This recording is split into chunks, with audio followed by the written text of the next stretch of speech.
Prime Minister Narendra Modi visited Madhya Pradesh and launched the National Sickle Cell Anaemia Elimination Mission in Shahdol. He also distributed sickle cell genetic status cards to the beneficiaries. While addressing the gathering, PM Modi said that the country is taking a big resolution to get rid of the disease of sickle cell anemia. PM Modi kick-started the distribution of about 3.57 crore Ayushman Bharat Pradhan Mantri Jan Arogya Yojana cards in Madhya Pradesh, which will guarantee poor free medical checkups. Meanwhile, he also paid floral tributes to Rani Durgavati, who fought for the freedom against Mughals. Retired Supreme Court Judge Justice Ranjana Prakash Desai, leading a 5-member panel appointed by the Uttarakhand government, announced the completion of the draft for the proposed Uniform Civil Code for Uttarakhand. The committee will soon submit the draft to the state government, offering recommendations for various issues such as marriage, divorce, succession, guardianship, custody, and inheritance. This development follows Prime Minister Narendra Modi's recent endorsement of a uniform civil code, questioning the coexistence of dual laws governing personal matters in the country. External Affairs Minister S. Jaishankar held bilateral talks with Philippines Foreign Affairs Secretary Enrique Manalo in New Delhi. The two leaders discussed a number of key areas of cooperation including trade and investment, defense, health, medicine, agriculture, among others. During the delegation-level talks, the External Affairs Minister highlighted the necessity to stabilize the Indo-Pacific and the importance of the rule of law and promoting inclusive multilateralism. France remained gripped by widespread violence for the fourth consecutive day as young rioters clashed with police, vandalized public property and looted shops, including an Apple store. The unrest, sparked by the tragic police killing of a North African teenager, is showing no signs of abating. Tensions has now also spread to French Caribbean territories. Meanwhile, 45,000 troops were deployed to ensure stability in the country and around 1,000 people were arrested so far. According to the Chinese Foreign Ministry, President Xi Jinping will attend the virtual summit of the Shanghai Cooperation Organization being hosted by India next week. The 23rd meeting of the SCO Council of Heads of State is scheduled to take place on July 4th and will be chaired by Prime Minister Narendra Modi virtually. The heads of SCO member states, China, Kazakhstan, Kyrgyzstan, Pakistan, Russia, Tajikistan and Uzbekistan are invited.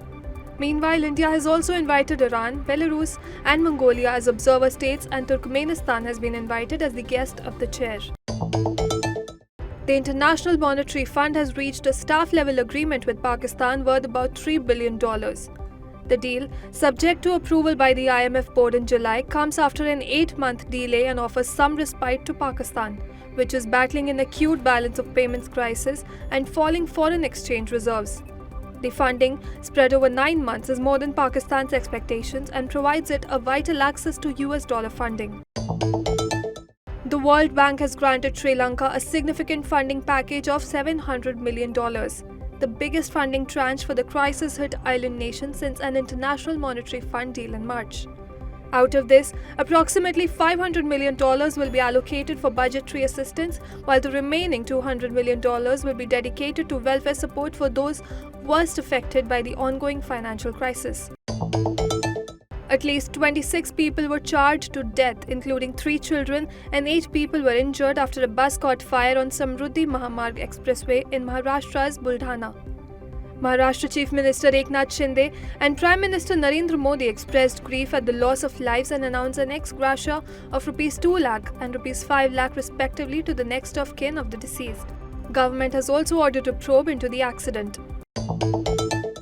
The annual Amarnath Yatra began this week as the first batch of pilgrims set off from Baltal Base Camp in Jammu Kashmir's Ganderbal to Amarnath Cave. Deputy Commissioner of Ganderbal, accompanied by officials from the Sri Amarnath Ji Shrine Board and the police, flagged off the Yatra. The pilgrims will undertake a 12-kilometer journey from the base camp to the Holy Amarnath Cave Shrine in the South Kashmir Himalayas, located at an altitude of about 13,000 feet. The Karnataka High Court has dismissed Twitter's plea against the Indian government's orders to block certain social media accounts and tweets. The court rejected Twitter's petition and imposed a fine of Rs 50 lakh on the company.